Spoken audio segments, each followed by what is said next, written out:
The new fighter-like drone from Baykar has taken to the air for the first time, albeit for a very brief period of time.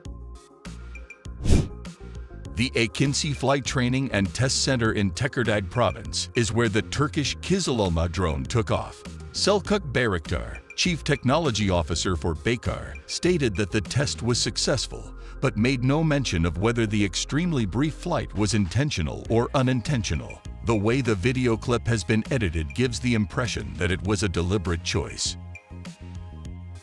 The drone with a canard and other stealth features appeared reasonably stable in ground effect over the runway before landing down after a swift nose-up run.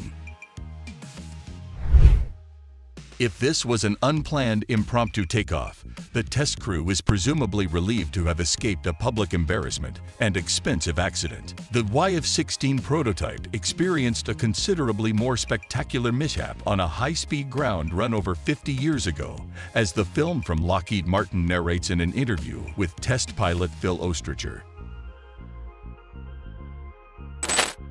The KIZILELMA's official first flight of significant duration could not be too far off given how eager it is to go to the skies.